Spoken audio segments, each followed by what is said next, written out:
Welcome to the Bitter Medicine Podcast, where it's all about Black empowerment. Our show focuses on Black news and entertainment, arts, science, economics, history, people, and strategies that uplift, empower, and motivate Africans within the diaspora. And now, your host, whose favorite color is black, Goku.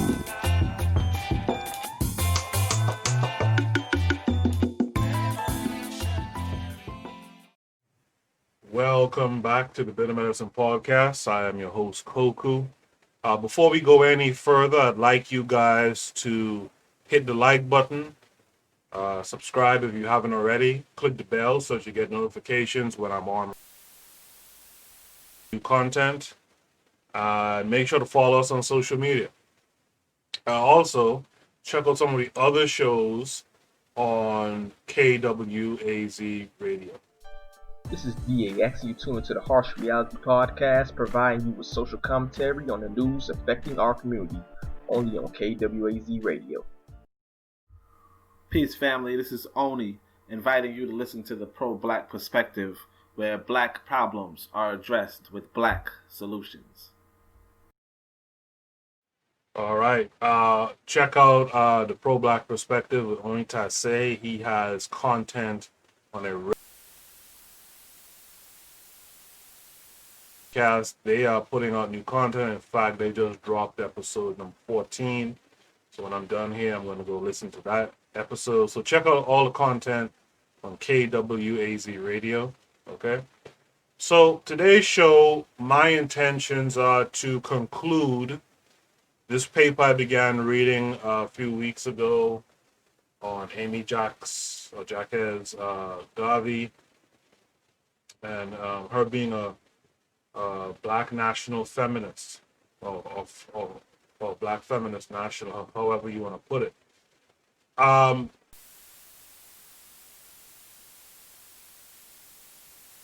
This section, let me just find where I am. We're at this section of the paper that's called "Our Women and What They Think." Jacques Garvey edited "Our Women and What They Think in the Negro World."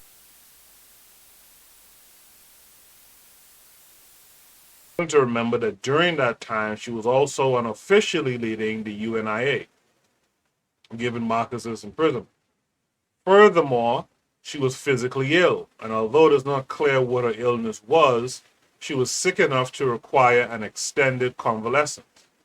Nevertheless, she managed to write a lead editorial and single-handedly produce her woman's page almost every week for 3 years.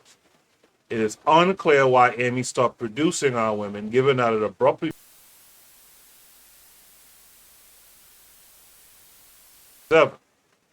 One can conjecture, however, that Amy's frustration over the lack of contributions to the page became too great, a problem she frequently complained about in her editorials, and the demands of producing it alone too overwhelming. So, this is essentially what we have now, too. It's funny how this was 100 years ago and we still have this issue today. Like, we don't have a lot of participation. When it comes to discussing Black solutions, there's not a lot of participation, especially when you get down and dirty and critical discourse. We don't have a lot of folks who are getting down and who are helping. And so it becomes frustrating. And so what you see sometimes is folks decide to stop doing what they've been doing. It just becomes, this thing that you just feel like, well, if no one's there to read, why write? You could talk to Onita Say and them who have books and that in that way as well, right? So, this is where we have to do better. We're in a position in the world where we have to constantly be strategizing. And we got to strategize with people who are, in fact, strategists. right? Instead we like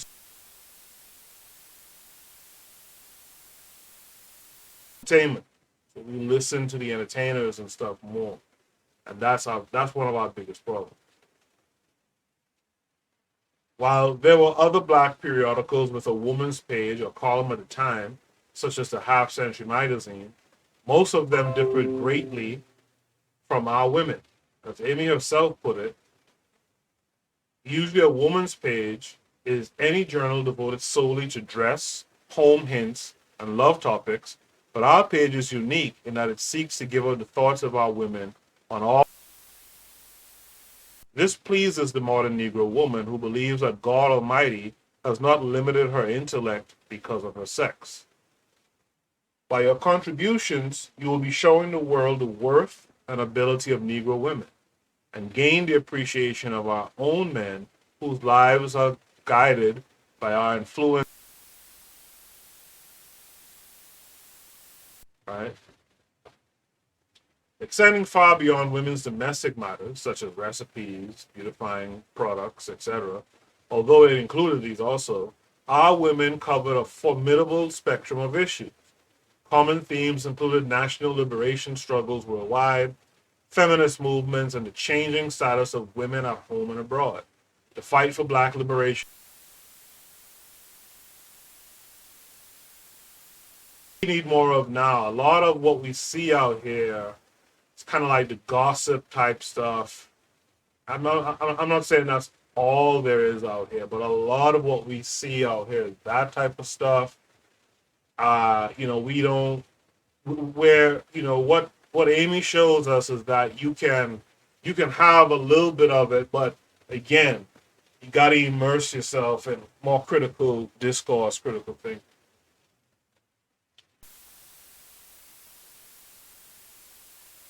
Sophistication of knowledge regarding world events. She wrote extensively on anti-colonial liberation movements and world affairs in general, and about India, Great Britain, the West Indies, China, and Palestine. She believed that it was imperative for blacks to be well informed about international affairs so that they could be prepared.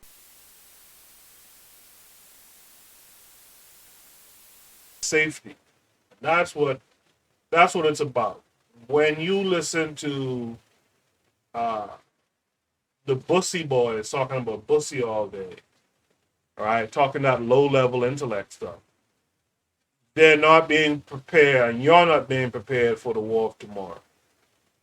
You're not discussing, thinking, or doing anything. Other folks, particularly these white folks, are going to, these Eurasians are going to enact upon you, right? So that's something, one time ago I had blog was to be a space where people with thoughts can write down their thoughts in the form of blogs, etc. And I put it out there a lot. And I had some people who would write from time to time, also poetry, and little ads here and there, but it never got to the point that I was hoping to see it get to. And the thing about that is, like, in the meantime, the way I did it, there was some cost associated. I expect people to be about our group's liberation, where they're putting up like funding to fund stuff, and you're not participating. Like, there's no return on the investment, right? Liberation is an investment. You have to invest in that. And when there's no return on it, then people get discouraged and just stop doing it. So I'd like to see more folks that really getting involved. It was also important to be cognizant of world affairs because anti-colonial worldwide, example China and India, and blacks had much to learn from these.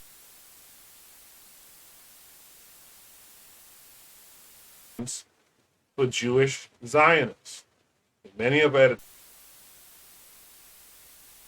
racial love and ambition.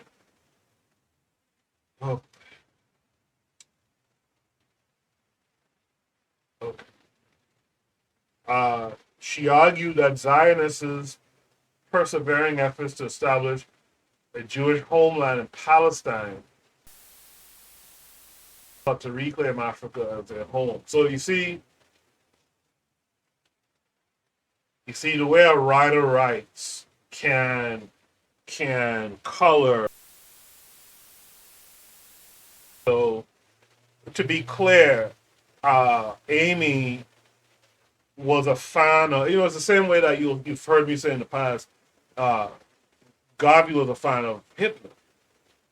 And, then I have to explain what that means. It doesn't mean that he supported gas chambers and all that stuff, but he supported the nationalistic thinking that that person had.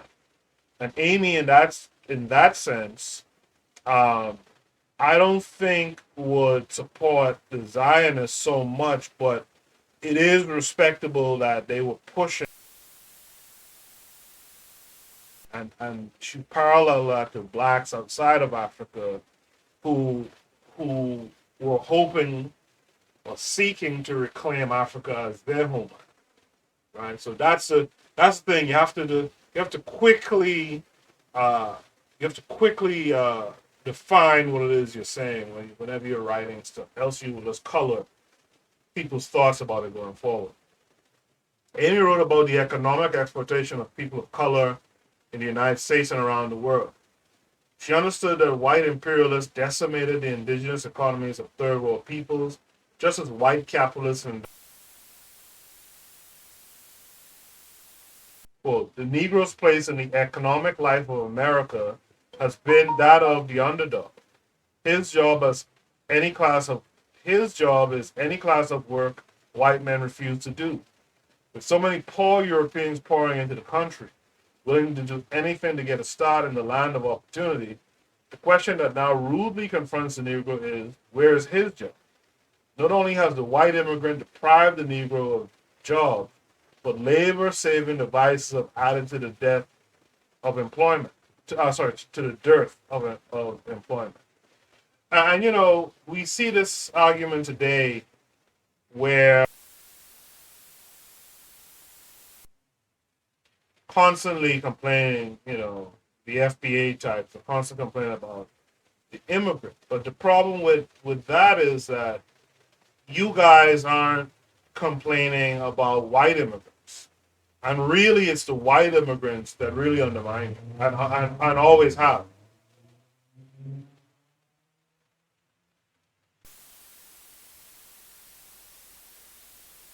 Immigrants that have always undermined you. And we see it here in Amy's writing, right? Not only has the white immigrant deprived the Negro of jobs, but labor-saving devices have added to the dearth of employment. And that's the other part. Like, technology is phasing out a lot of those, kind of low-level jobs and stuff that you guys are pushing for $15 an hour. There's going to be a pushback, and there already is a pushback against that, right? But those are the things that are undermining you the most. It's the poor whites, and now it's the Hispanics. The Caribbean and African immigrant really is not undermining it, and that's a lie. This place here, this USA, is considered a land of opportunity. Talk to any third world person like myself. You come here because you understand that there's more opportunities here. You could get in wherever you fit in. You understand? And so that's what we do, right? No one comes here to undermine Black Americans. No Black person I've ever encountered. People telling you the lies are boosting your egos so that they create a customer base for themselves. That's really what this is about. And it's such a shame to see that a lot of you can't figure out that the guys it's a hustle. So they're telling you what you want to hear. Like a guy trying to sleep with a beautiful woman. He's telling her whatever she wants to hear. boosting her little ego, have her giggling, have her put a smile on her face. She feeling. But but they're not pointing out to you who's the real enemy, and you guys are losing focus of who you're really battling against. The Garvey movement identified strongly with foreign national liberation movements, for example, in India. In part because many of these after World War I. Jacques Garvey urged Black Americans to join the international struggle for self-determination by investing their resources in a factory of some avenue of employment for poor Negroes who are being turned away from the white man's door. And again, this is wisdom from 100 years ago. Right? Like, you're complaining about the debt owed, and everyone understands there is a debt owed, but the people that you owe the debt to, they don't give a damn about what you. And then you got feminine dudes like Moise Watkins and them who are telling you that they could teach you how to be a millionaire when it's questionable if these guys are millionaires. In reality, what these guys should be doing is instead of email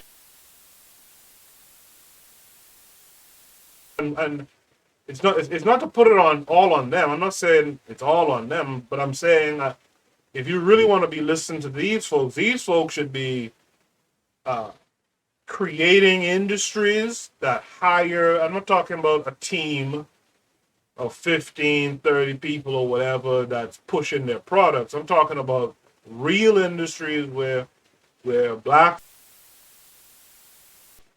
of the prison system can go and get work and not have to go looking and begging these white folks for a job. That's something every day I'm working very hard to make kids come out of college or high school, whatever they plan to do going forward.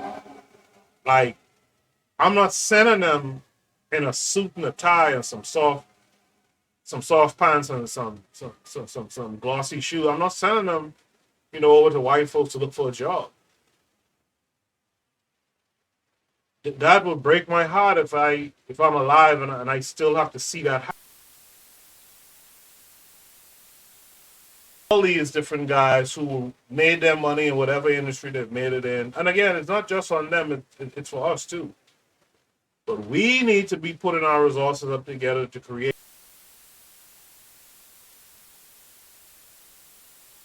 class or the underclass, or whatever you want to call them, has access to some of these resources. They can go in and put an honest day's work, for their people, with their people, etc. Amy's economic as well as social and political analysis corresponded with her husband's in many respects.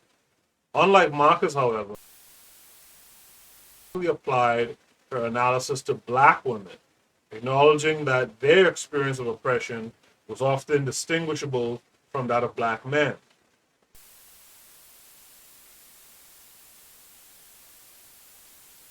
Took on a special meaning for Black women in the burgeoning American industrial economy. Well, Negro women, who have always had to bear the responsibility for providing for the home co-equal with their males, are experiencing the same difficulty in securing jobs as domestics, which formerly was the Negro woman's only source of in the house. Is that right? Electricity is not a servant in the house.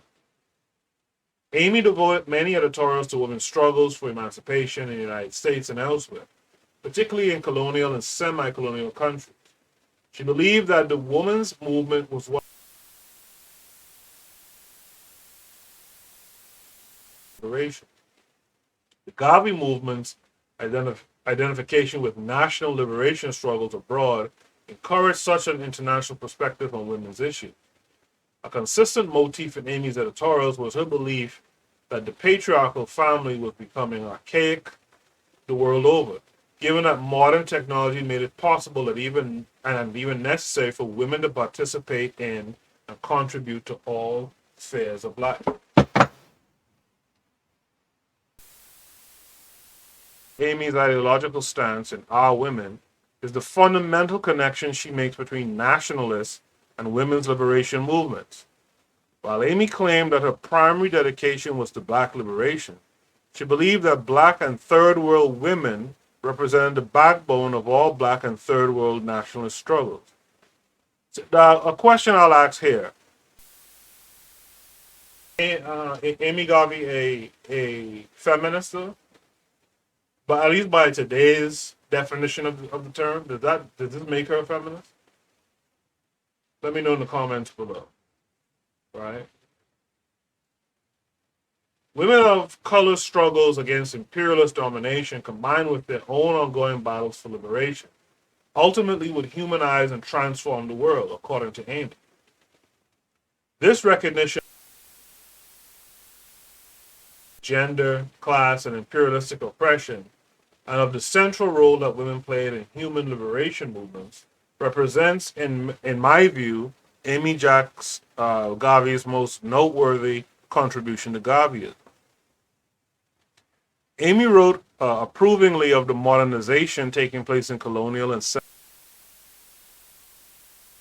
on a rejection of sexist traditions that inhibited their growth. While Amy wrote about the changing status of women in the Philippines, Turkey, Japan, and Syria, she focused much attention on women in Egypt, India, and China, countries in the midst of national liberation struggles. In an editorial focused on India's decision to elect its first woman president to the 40th National Congress, Amy highlighted the connection between women's emancipation. She noted that women's changing status in society was both independence. Women's efforts towards change were catalyzed in part by the, as Madam Sarojini Naidu of India proclaimed. Women seem to instinctively feel that the time is ripe for all peoples to make and defend a place for themselves. Hence, they have become impatient with the lethargic efforts of the men and are coming forth from their homes, throwing off their veils and helping to make life more secure and happy for their children.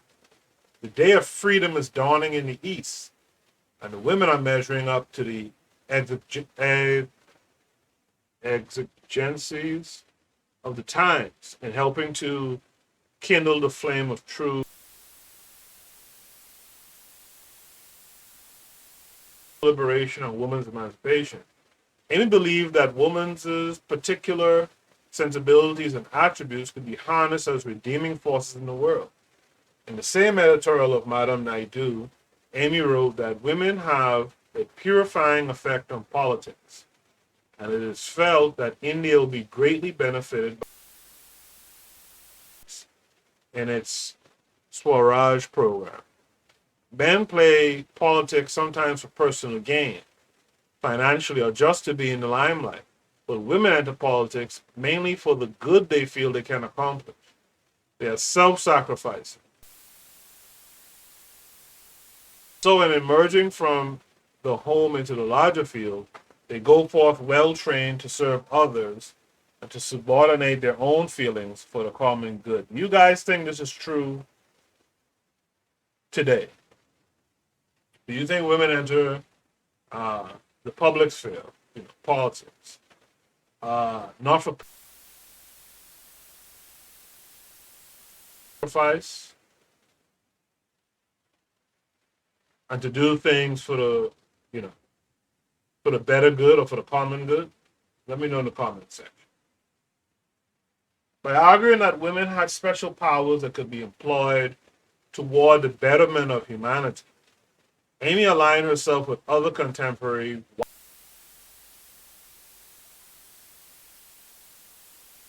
Cooper, who also believe in women's humanizing potential. Influenced by the Victorian separate affairs ideology, These cultural feminists believe that women cultivated certain qualities such as tenderness, compassion, and intuition because of their role as domestic caregivers. During the progressive era, middle-class, educated white women, confronted by limited career options, began to espouse social housing, the notion that women's private virtues should be extended to the public realm. Combat entrenched social problems. These ideas had a clear impact on Amy, who wrote many editorials espousing women's entrance into all spheres of life in order to wield their purifying influence on the world.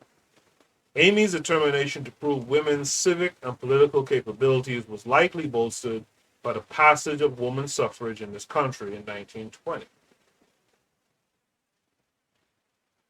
It is important to note that black women had recognized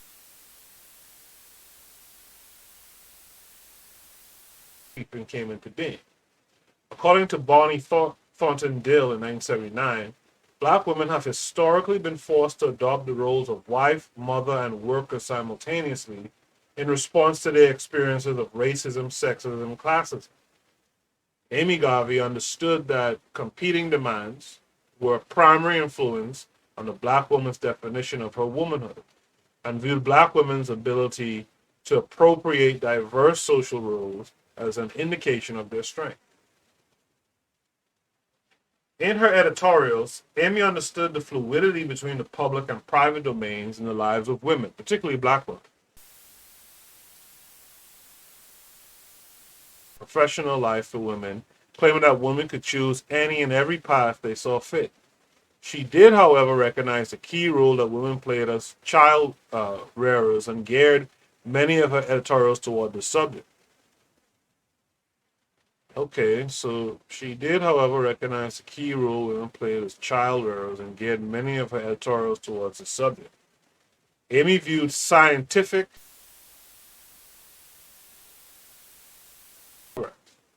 and believed that women's intellectual development would lead to expert mothering.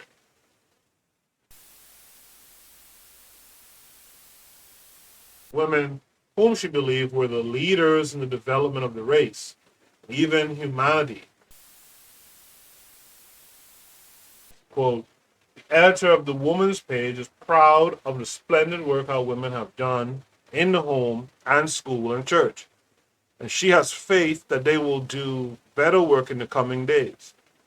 We should keep constantly in mind the fact that the hand that rocks the cradle rules the world. The hand that rocks the cradle rules the world. Amy Jacques Garvey believed that black women were industrial, were the primary movers of the race. She belonged to a legacy of black female activists, for example, Mary Church Terrell and Maggie Lena Walker, who were cognizant of the distinctive plight that black women face as a result of racial, gender, and class oppression.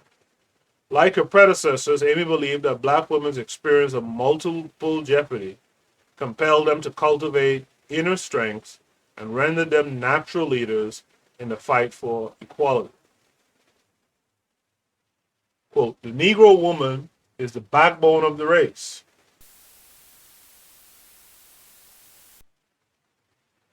Take the days of slavery when she toiled on the plantations alongside of her men, at the same time having to beat propensities of her white slave master. Follow her after emancipation, and you will find her washing and ironing, doing odd jobs besides her own housework, and to support her children through school, giving them what she educated, independent, and well-equipped to compete with her men, and in many instances outclass them. Ethiopian queens once ruled great empires, and they are riding back into power on their own merits and achievements. Amy was highly critical of the fact that black women were rarely acknowledged, even though they were measuring up to the highest standards of service, of accomplishment, and always leading our men in service and sacrifice. She strongly reprimanded black men for their old-fashioned tyrannical attitudes toward black women and admonished them to look out, or they would be ridden down by black women who would demand their equal rights.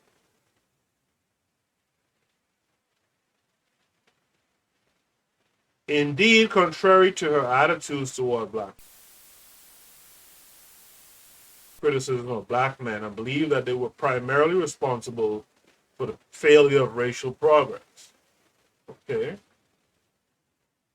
And we continue to describe black men as slothful, lethargic, and parasitic beings who were failing to provide for their women, children, their own future, and moreover, the posterity of the race. According to Amy, black men were all talk and no action.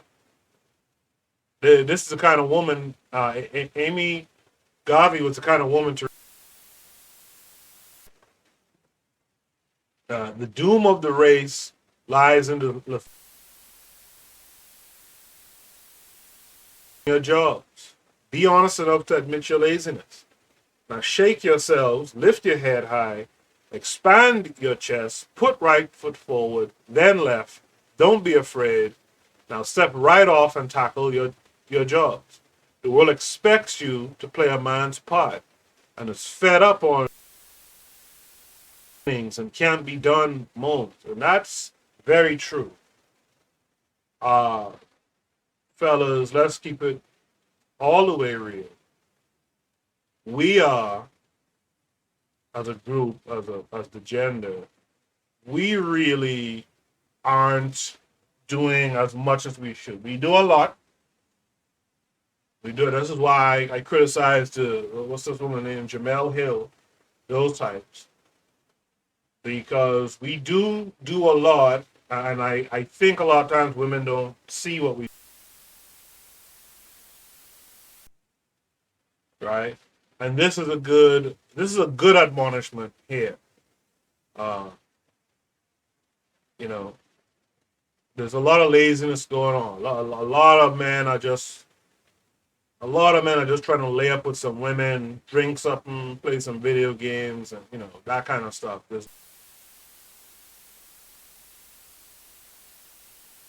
You see women doing that type of stuff. There's more of that with black men than you see with black women. I'm not saying both sides will have their problems. Sorry, but men, we gotta step up a little bit more. Amy was equally intolerant of black men within the UNIA who prevented female members from acquiring leadership positions. Amy believed that black women were the primary force behind the UNIA, and she continually applauded their efforts in the Women's Page. She took an uncompromising stance against to secure for black women the leadership roles they deserved. Quote, if the United States Senate and Congress can open their doors to white women, we serve notice to our men that Negro women will demand equal opportunity to fill any position in the Universal Negro Improvement Association because of sex. We not only make the demand, but we intend to enforce it. Amy's attitudes towards black men posed a great dilemma for her. While her foremost purpose in life was to achieve black liberation, the goal was jeopardized by her flagging faith in black men. At first, Amy believed that it was black women's job to get behind the men and urge them forward. This view changed over time as her disdain for black women believed that black women were destined to remain the burden bearers of the race, and that it was incumbent upon them to keep pace with daily events and train their minds to cope with situations and problems.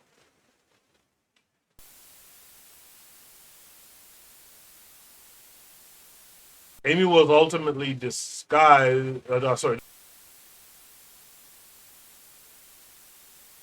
replace men as the leaders of the world in order to secure its salvation. Quote, as to the statement that someday women may rule men, we agree with the prediction And I feel sure that the world will then be a better place in which to live, for women have a conscience, while men have not. And even-handed justice will more likely be meted out. You men had your day at the helm of the world, and a pretty mess you have made of it. And perhaps women's rule will usher in the era of real brotherhood, when national and racial lines will disappear. Oh.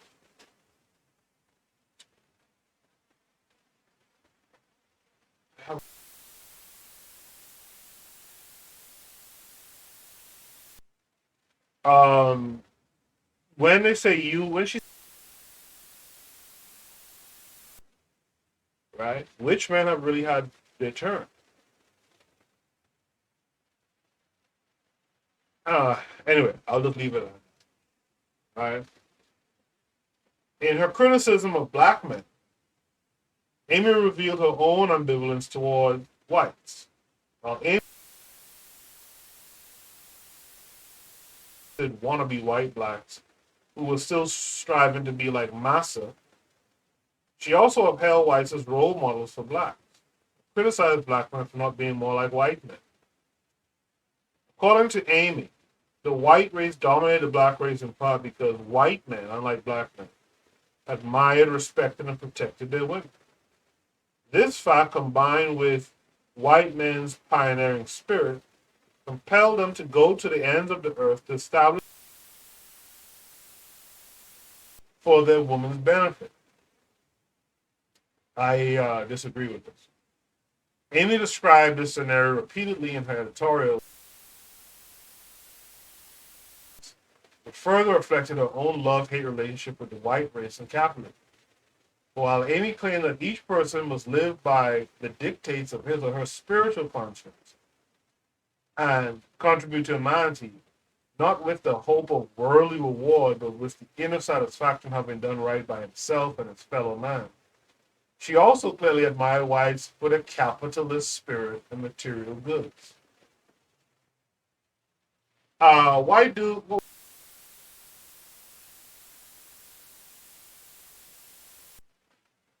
That whole farce of, the danger narrative when the white woman would claim a black guy did something to her.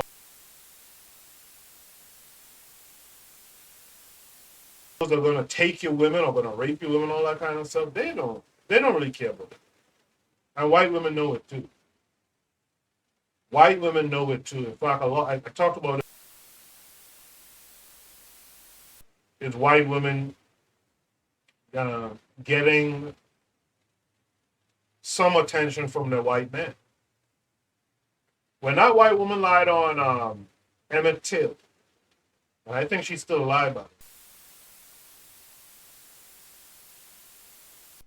They show a picture of her after the two guys, I think it was her husband and her brother-in-law, after they beat the case.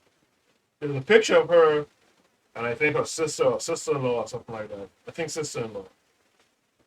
Standing up with the two dudes and smiling wildly, right? Because, they did something to get that little pat on the head from their man. So I don't agree with this. I conquered the world for the women bullshit. White men did that because, you know what I'm going to say. It's savage. Amy was ambivalent about materialism and spiritualism. While she clearly was a religious believer and made many references to God, the race is silly enough to think that it can fight materialism with spiritualism is doomed to. The words of Jacques. Put that on a t-shirt on the dog, because that right there.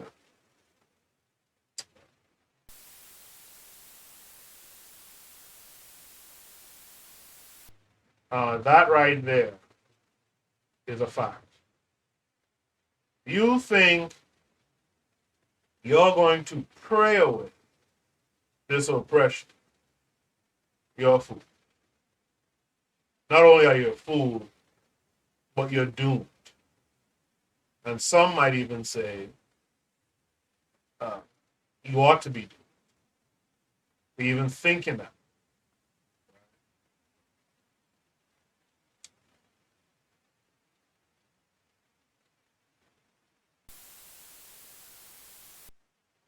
Oh, yeah.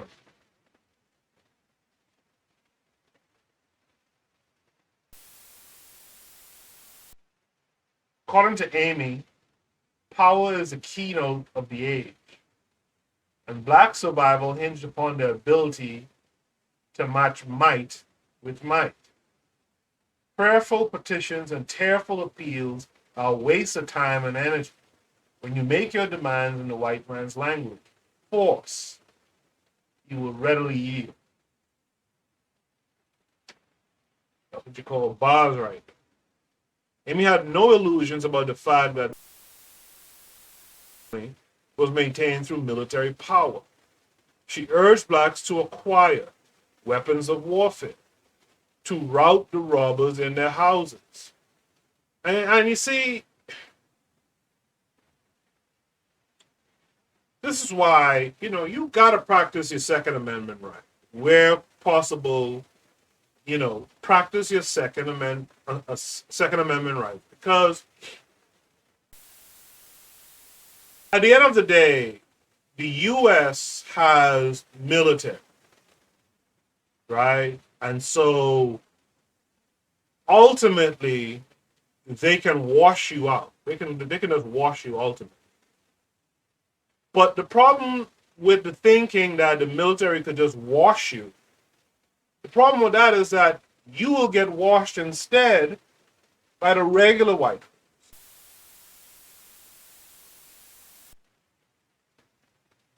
My thing is, if you're going to get washed, let the military come in and wash you. But don't let some little white boy from nearby force power. And that's my thing with Black Wall Street. Black Wall Street, they didn't arm themselves at all. They didn't arm themselves. They had no kind of military might around them. And again, yes, the U.S. military could come in, but that's what it would have had to have been. I was in a power position in Black Wall Street, then the military would have to come. But them regular white folks around there, we'd have put in some work. They would have had to run to a higher power to come and wash us there.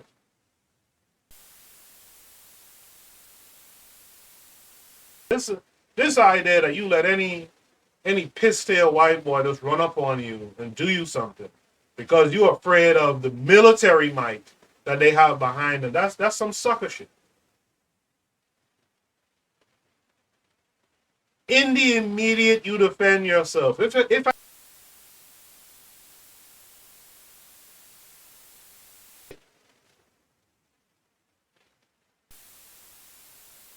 had some hillbillies from across town destroy us, that's some bullshit.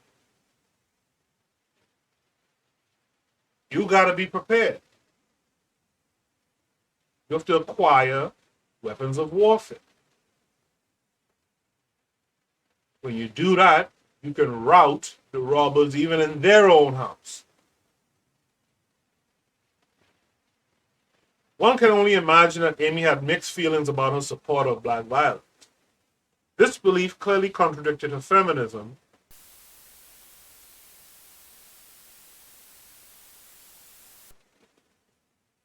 Perhaps she justified her stance as an imperative self-defense measure for black men. Just as likely, this ostensible contradiction, along with her others, reflected her complexity and even flexibility. As a black woman confronting multiple hardships, Amy Garvey was compelled to evince tremendous adaptability in her approach to social change. Her ability to devise multiple strategies for combating diverse social problems demonstrated her keen intelligence and tenacity. Amy's holistic approach to social change, black female activists. Black women's inclusive activist orientation meant that her struggles for racial advancement embodied conservative and radical elements. Through her editorials, Amy had tried to inform and educate her readers and thus inspire them to action. According to Amy, thought rules the world. And she recognized that enlightened, creative, and free thought was feared by oppressors because it was a key catalyst for social change.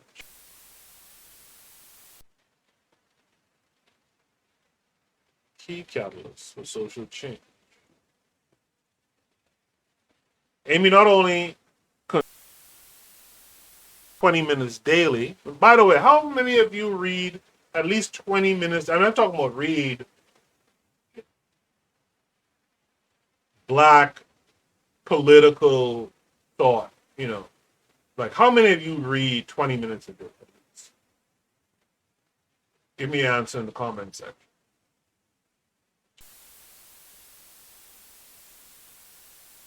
Fight for emancipation. Amy was fully aware of the profound difficulties that the struggle for liberation entailed and constantly advised blacks to confront hardship with a smile. And moreover, to just keep going, for movement suggests advancement, and advancement means progress. Life depends on motion. Amy's role as other mother to the larger black community was historically commonplace among black female activists. In the effort to ensure mothers like Amy developed a culture of resistance that offered blacks an alternative to prevailing ideologies and customs that were racist, classist, and sexist. Like many blacks who led the fight for racial advancement, Amy Garvey's role as educator and racial activist, education as a vehicle for improving the economic, social, and political well-being of black Americans. Their central role as educators in the black community underscored their status as everyday political activists. Racial efforts paralleled those of other black female activists representing a form of Afrocentric feminist political activism essential to the struggle for group survival.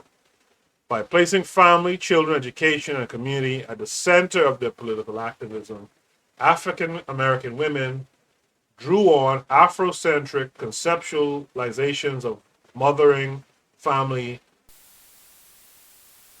That's by Collins in 1991. That true today too? Are women placing family, children, education, and community at the center of their political activism?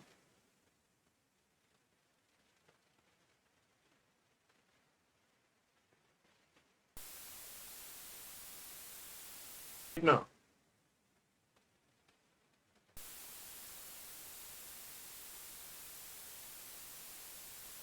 Pause for station ID and water break here. You are listening to the Bitter Medicine Podcast on KWAZ Radio. This is DAX. You tune into the Harsh Reality Podcast, providing you with social commentary on the news affecting our community, only on KWAZ Radio.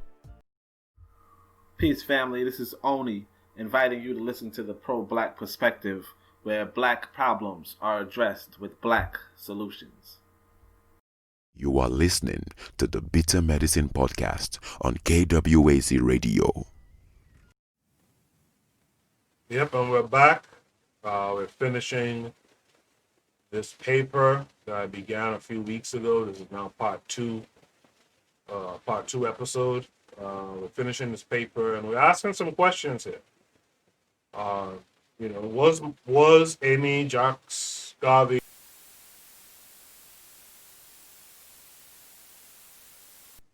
the paper is making a good effort at proving that she was in fact a feminist.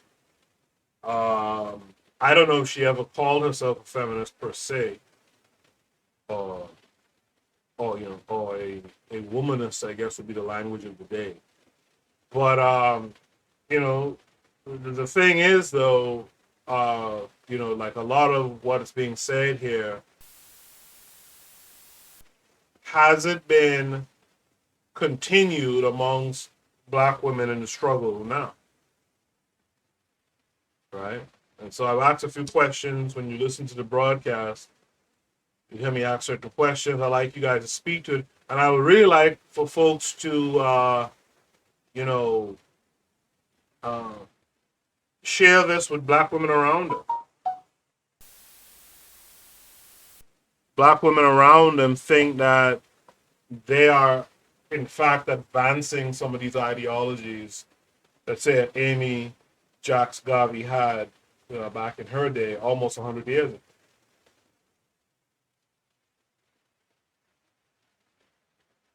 Amy's commitments to social justice and social change were unshakable. When she advocated risk-taking, confidence-building, and grim determination for her readers, it was only because she demanded such qualities in herself.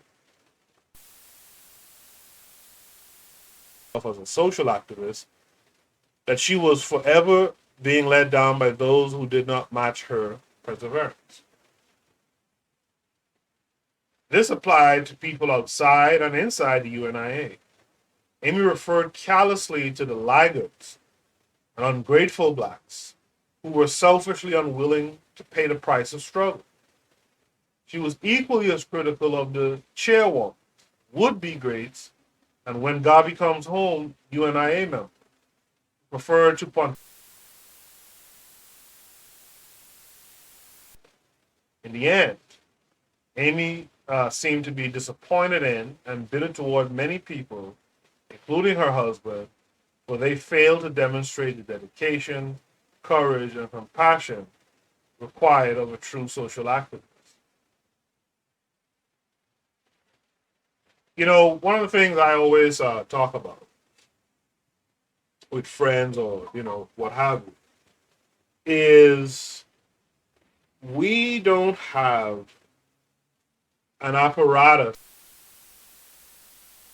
because we don't move in organizations the way we should. We don't have an apparatus for,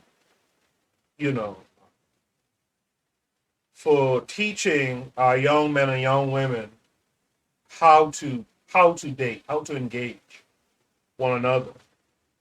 And I remember years ago, this kind of date night thing for like Black History Month, and I told them, politely, but nah. They thought I would be a good host for it, so I could bring humor and all that kind of stuff. But I was like, no, I'm good. And the reason is because, dating needs to be something more serious. It needs to be something more serious. It's two individuals coming from two different backgrounds, two different situations. Not all the time will you be lock and step, but you need to definitely know what your ideologies are going into, these unions. And so the hard part about reading this story of Amy is it seems on a lot of levels they didn't know, the full philosophies of each other. And perhaps there were some expectations that one or the other would change and see it, one way or the other. But in reality, that never happens. The change doesn't come after you've entered into the union. The change has to be there.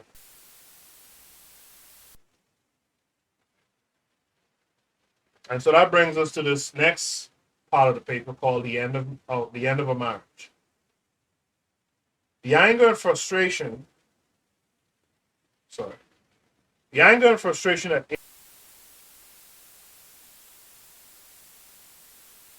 further foreshadowed her growing discontent with Marcus. In Garvey and Garveyism, Amy depicted a relationship that deteriorated with time, particularly after she and Marcus started a family. Amy gave birth in 1930, and Julius Winston Garvey in 1933. According to Amy, Marcus was a neglectful father who, like the men she lambasted in her woman's page, failed to provide for his family and children. You hate to hear that. But that's a common thing. I said this last. Unfortunately, that's kind of a common thing with men who enter the struggle.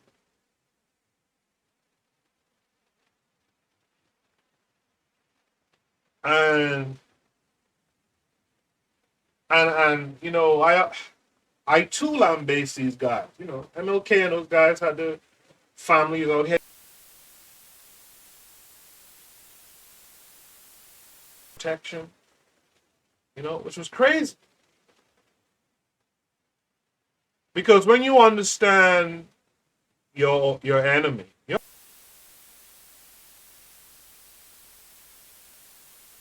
socially, economically, etc. And so as a man, complete control and cover them, you know, that's your duty.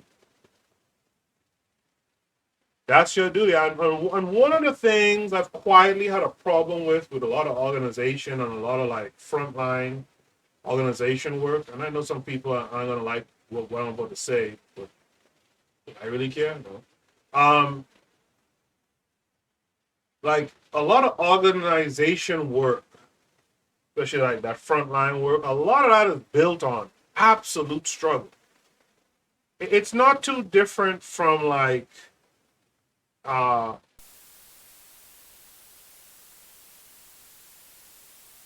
particular. I may have spoken about her in the past on this podcast, but you know, she is a woman who, as soon as she knocks off from her 9-to-5 job, she's out there with the watchtower trying to give to people.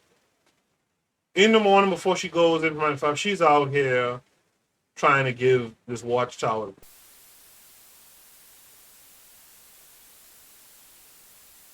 She's going home into a hole in the wall. She is struggling to really feed herself and, you know, to have, you know, anything really nice around her. Doesn't have a husband, this type of thing. And that's indicative of that frontline struggle. That frontline struggle stuff, unfortunately, has a culture of struggle. I would call like dustiness, where folks ain't really doing nothing but struggling. And the thing we got to learn is that we don't have to struggle to be in the struggle. As a man,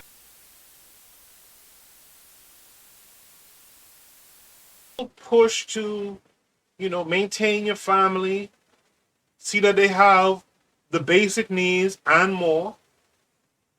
You know, like you can still do those things. But a lot of times, like I said in previous episode, these men like Garvey and MLK and, you know, in between, these guys are so immersed into the struggle that their families suffer in the meantime. That they themselves are the stories of Dr. Ben and those guys living in a hospice and all that in the end before they died. And others, like the Tariq Nasheeds, had to come in and pay for their funerals. You know, when I was back in my hometown growing up and going to school, you know, one of my math teachers, he was the guy who introduced me to, you know, Kwame Ture.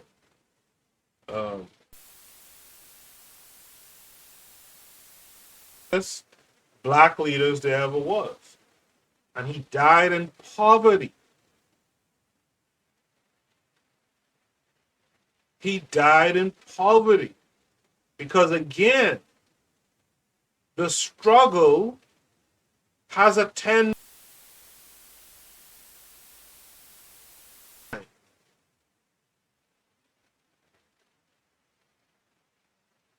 And one thing you have to fundamentally understand, you ain't gonna be with no woman and children and all that kind of stuff if you ain't bringing home the money.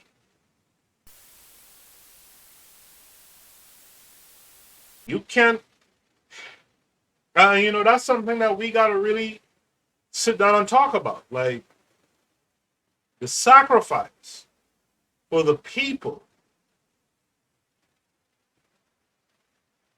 it really cannot include sacrificing your family.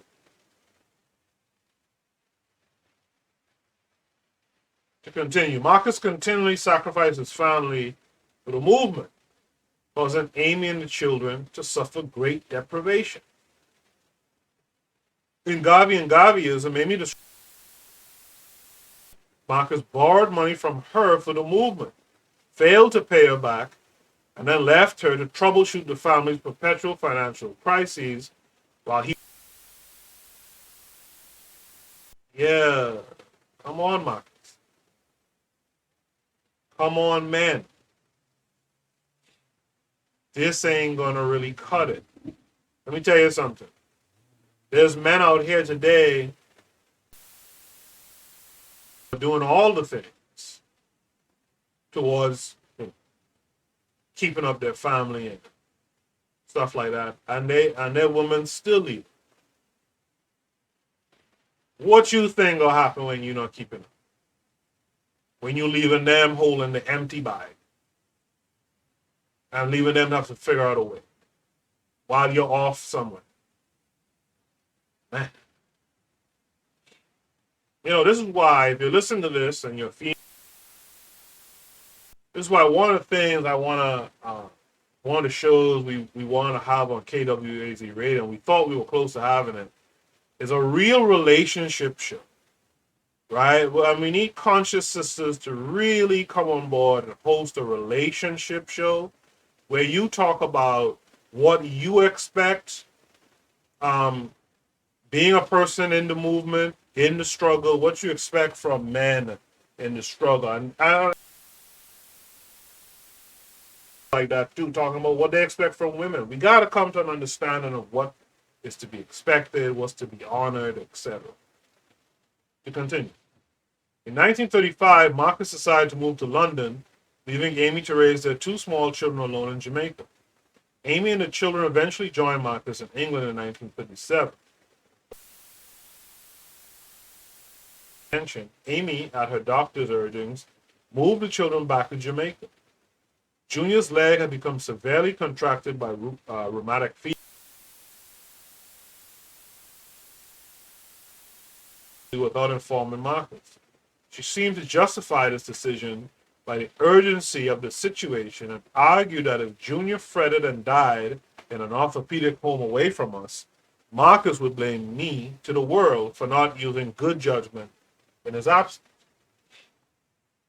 While this may be partially correct, it is more likely that Amy had become thoroughly alienated from Marcus and viewed her son's condition as a...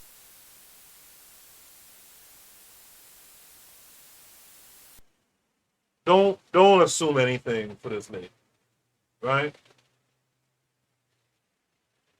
Her decision to leave England without telling Marcus was clearly a statement of anger.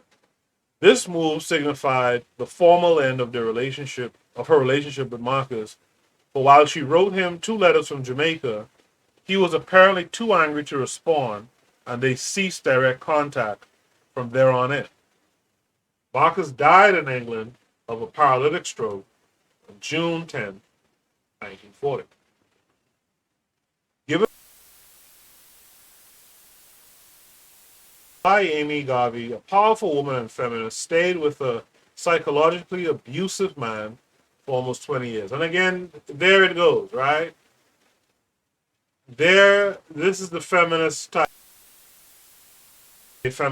thought. We gotta destroy this man, right? We gotta make him psychologically abusive. Abusive is the key here.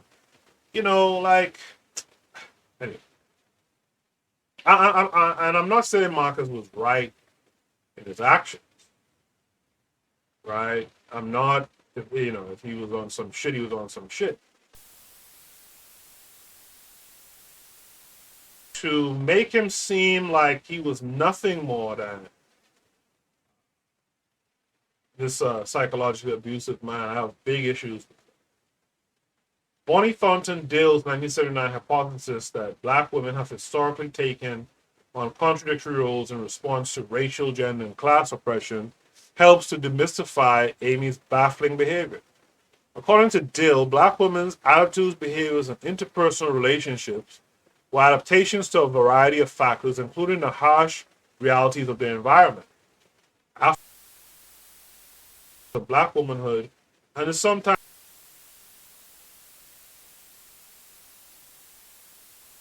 discriminatory job market in which most black women were low-paid domestics, Amy was afraid that she would not be able to support her family on her own. In quotes, in parentheses, a realistic fear. Furthermore, because Amy viewed black women as the moral backbone of the family and even community, she may have believed that it was her duty to keep the family together, no matter what. As a race woman, Amy upheld family unity as integral to racial progress, model for other black Americans. In light of her stay with her husband must be seen as rather than as a character flaw. It is possible that Amy's relationship with needed to write primarily about its pitfalls as a cathartic measure. Amy's marriage to Marcus seemed to give her the very leverage she needed in order to embark on her own intellectual and activist endeavors. Indeed, Amy's status as Marcus's wife opened many doors for her, including the woman's.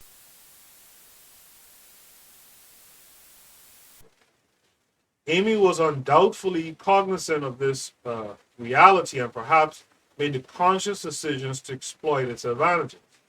The benefits that the relationship bestowed upon her may have seemed greater than its deficits, at least for a while. The section called Life After Marcus, a devoted social activist. While one can only speculate as to the reasons, let me just check something here real quick.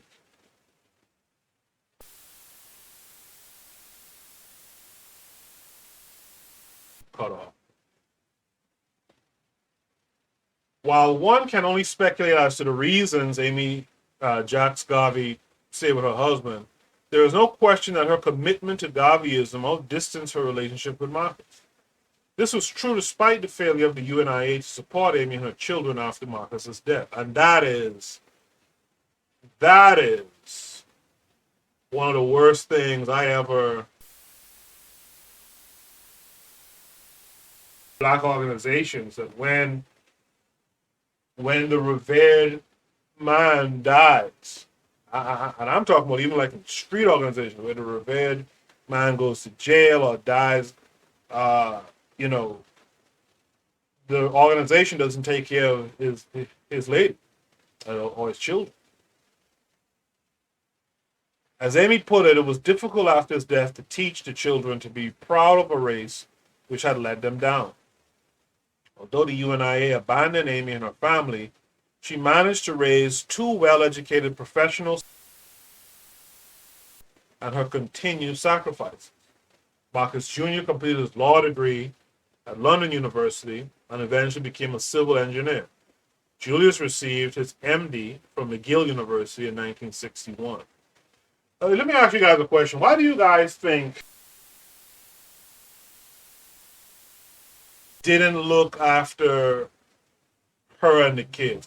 It's one thing if they felt like she abandoned Marcus, but it's another thing that he had children that they didn't look after. I mean, even if you had issues with her, right? His kids, to some extent, for as long as you could.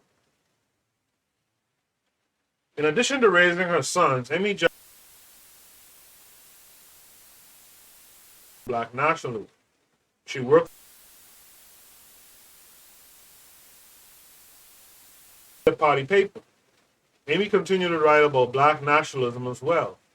Besides editing the People's National Party's newspaper, she was a contributing editor between 1945 and 1947 to The African, a short-lived black nationalist journal based in Harlem during the 1940s.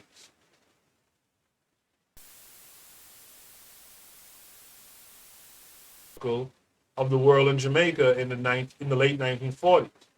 Interestingly, only one work mentions this fact, and it says nothing about it.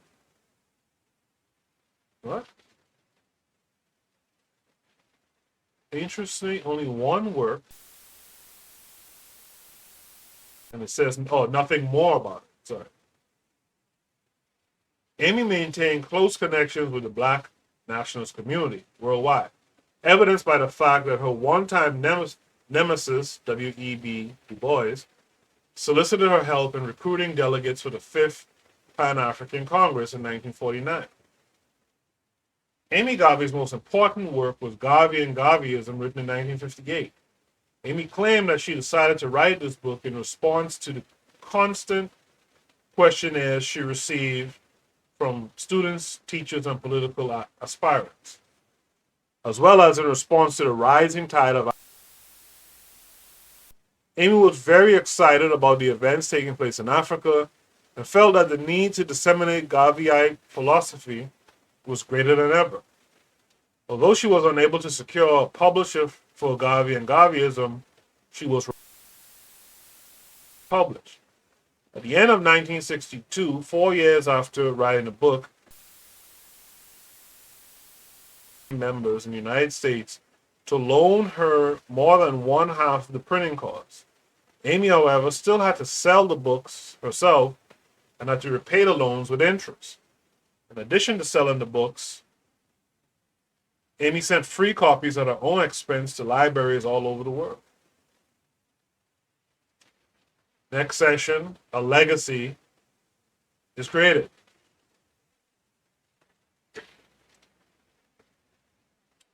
Amy Jacques Garvey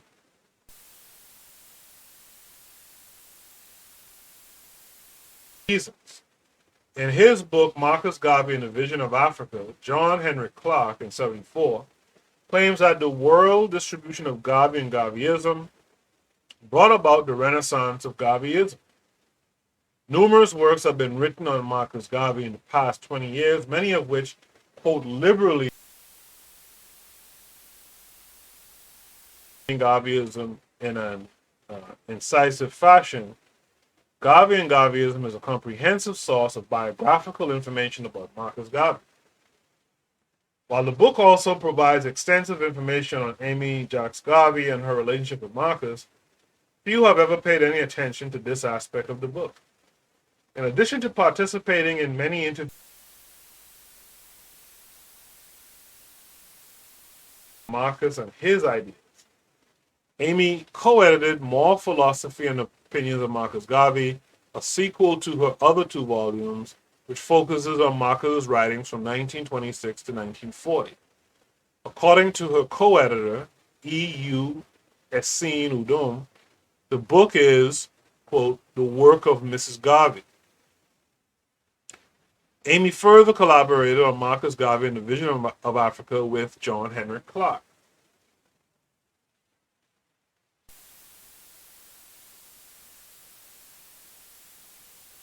Including his development of the UNIA.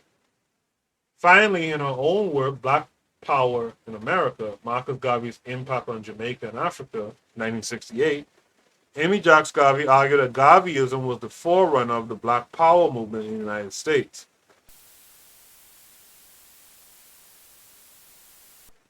Amy was perhaps the first person to posit and expound upon these hypotheses in writing. And that's why when I see black folks here in America kind of downplaying Garvey, that's a real shame. The other thing I see black folks in America doing is claiming that they made Garvey, which is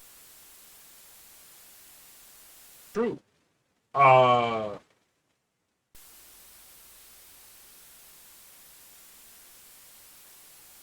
In America,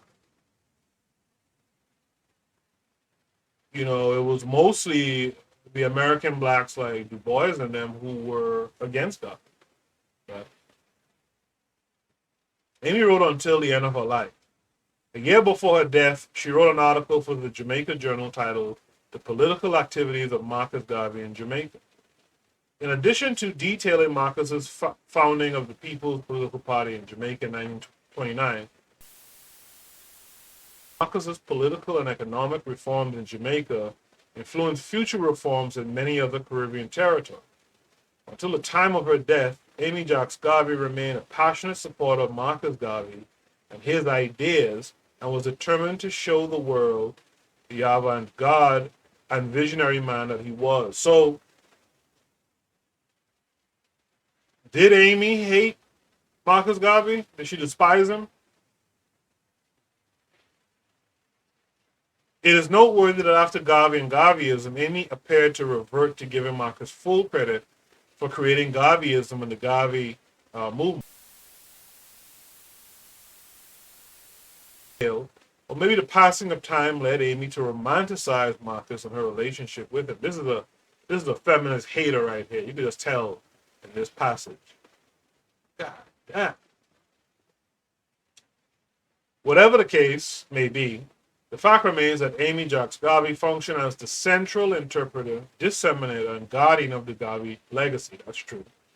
If it were not for Amy Jacques Garvey, Marcus Garvey and Garveyism might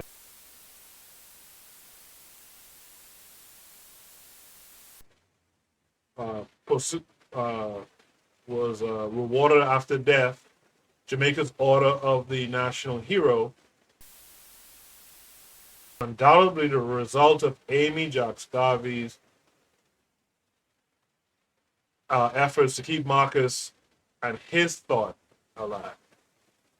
I could say something here, but I'll let you guys talk to me in the comments section.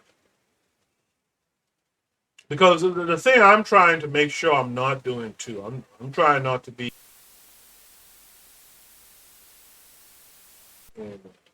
in a gendered disagreement here too. I always tell women in my personal life, most part ain't shit, to be honest. And so when you try to emulate being a man, you are doing yourself a disservice.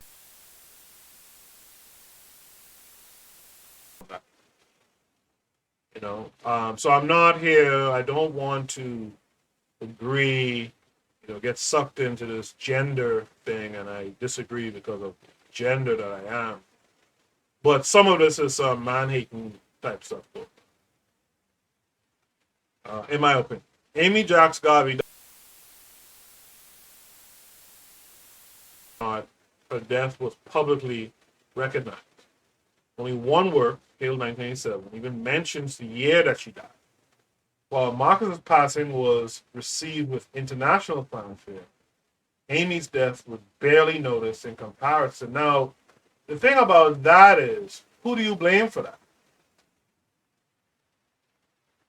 Because, I mean, do you blame men for that? You can't blame Marcus, right? I mean, to me, in large part, you have to blame women for that. If she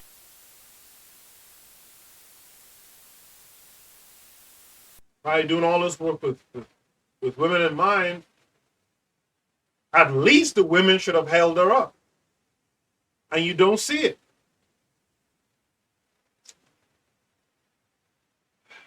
A lot of you listening, if you're women, I'm sure you're not even aware of a lot of the stuff.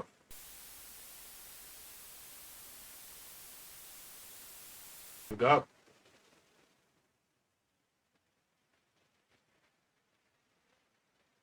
And this is what we got to stop. Amy seemed to blame Marcus most for having been relegated to the shadows of the God. in Garveyism. It is valuable work. And it establishes Amy Jacques Garvey as a highly influential person in her own right. Amy manifested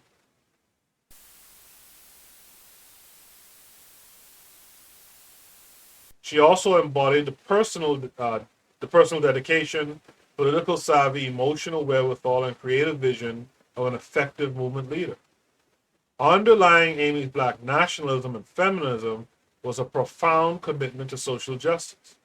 Toward the end of her life, Amy still maintained that Garveyism was not only a theoretical philosophy, but also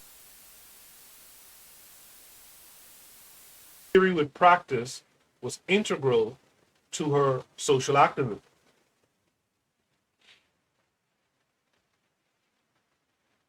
Amy's feminism represented more than a gender-conscious approach to Black nationalism. Black nationalism were inextricably linked. And that's why I personally say, like, the author is making her a feminist more than she did, but I could be wrong. Amy's ultimate goal was the liberation of all Black and third world people.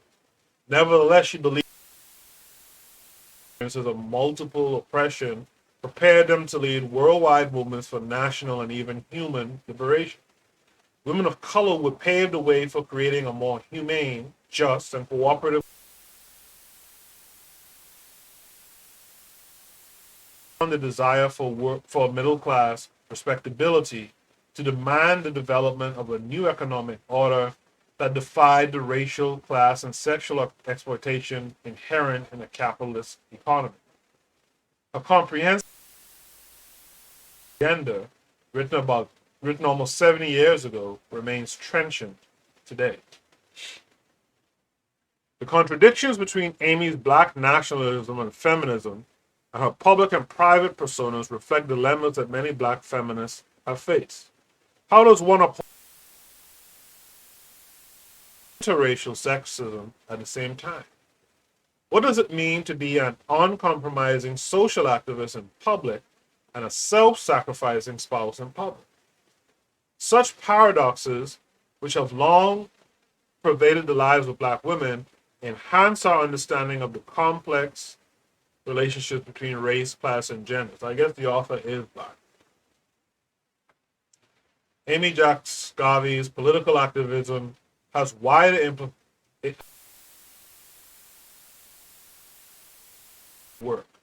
Like many Black women historically, Amy's activism embodied the overlapping battles for community survival and institutional change.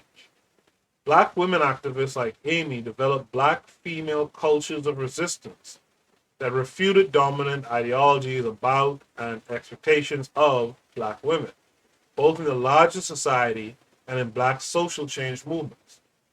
These Black female cultures were salient because they were often all that stood between many Black women and the internalized oppression fostered by their. In the Woman's page, Amy Jacques Garvey strove to reclaim Black women's dignity and subjectivity by celebrating their lives by placing them at the center of discourse. The history of Black women's political activism challenges conventional definitions of power. Amy Jacques Garvey's social change work supports that claim. Amy Jacques' social change work supports traditional authority founded on lopsided power relationships. Rather, the activism was characterized by collaboration and reciprocity between leaders and followers, a style reflected in the motto of the Black Women's Club movement, lifting as we climb. Amy was among many Black women leaders who believed that their mission was to empower the masses to advocate on their own behalf rather than to cultivate dependence on movement leaders.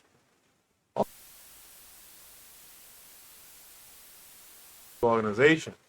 Their formidable power emanated from their Afrocentric and feminist conceptions of social change. The power that Black women garnered as community other mothers and as creators and guardians of Black feminist culture informed the platforms of many Black social change organizations, including Garveyism. Finally, one should not underestimate the role that anger played in Amy Jacques Garvey's life. Was socially anathema, which it still is. She was some of Amy's most radical and memorable statements were characterized by scathing anger. Perhaps because Amy Jacques Garvey was Black and female, her anger was not seen as dangerous. Certainly not as dangerous as her husband. That's a hell of a statement. It is important.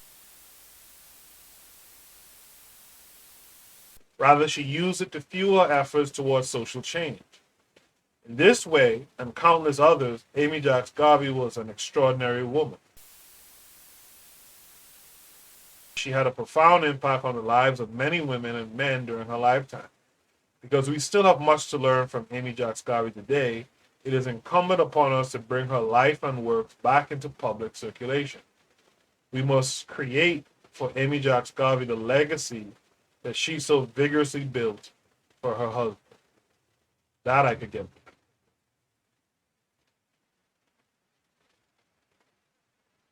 And then here's the notes and the references. So I'd like you guys to tell me, what did you think in Service and Sacrifice? Amy Jacques Garvey, Feminist Black Nationalist. What was your take on this reading? Do you see the spirit of Amy Garvey in women today? Not just in general, but do you see women like Amy Garvey? What's your opinion of Marcus Garvey in light of who his wife was and in light of her anger that led her to leave him? You know, what's your opinion of Garvey now? And in general, what's your opinion of men who are on the front line of struggle? Because this is his story when it comes to his wife and family isn't different from a lot of other people, right? It's kind of a commonplace story. What's your reconcile his actions in any way? And if so, how and why? Right? Again, before I go, that's the end of the episode, I want to remind you guys to follow KWAZ Radio on social media and listen to the shows that the podcast network puts out. Also, by all means, if you have something to say, right, you have opinion, in line with what we do on the platform on KWZ Radio, reach out to them. Shoot them an email at kwaz.radio@gmail.com. Say, hey, I got something to say. I'd like to podcast with you guys. Again, donate to the show. All right? Donate by Cash App. $bittermed, BITTERMEDZ. Okay. At the end, you'll hear where you can follow us on social media. Also, to like and subscribe this episode on YouTube. Make sure to hit the bell to get notifications when we're live or when we upload new content. Make sure to share the content. We're doing this work and,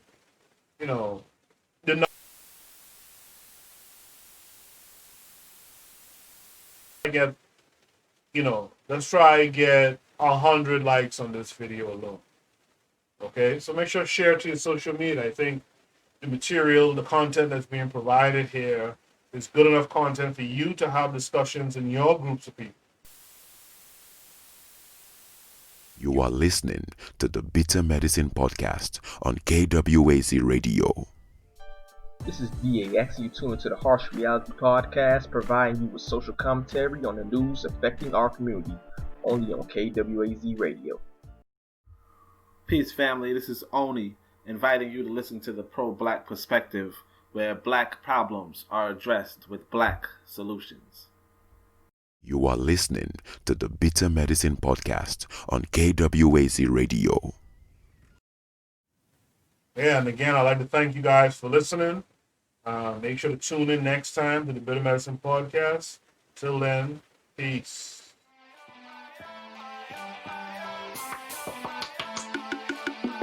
Thanks for listening to the Bitter Medicine Podcast with your host, Koku. If you like what you just heard, we hope you pass along our web address, bittermedicineblogs.com, to your friends and colleagues, and share our show to all your social media. Be sure to check out our archive section on our website for previous podcasts. This has been a KWAZ radio production. Join us next time for another session of the Bitter Medicine Podcast. Follow us on Facebook at Bitter Medicine Show, Twitter, Bitter Meds, Tumblr, Bitter Meds, Instagram, Bitter Medicine.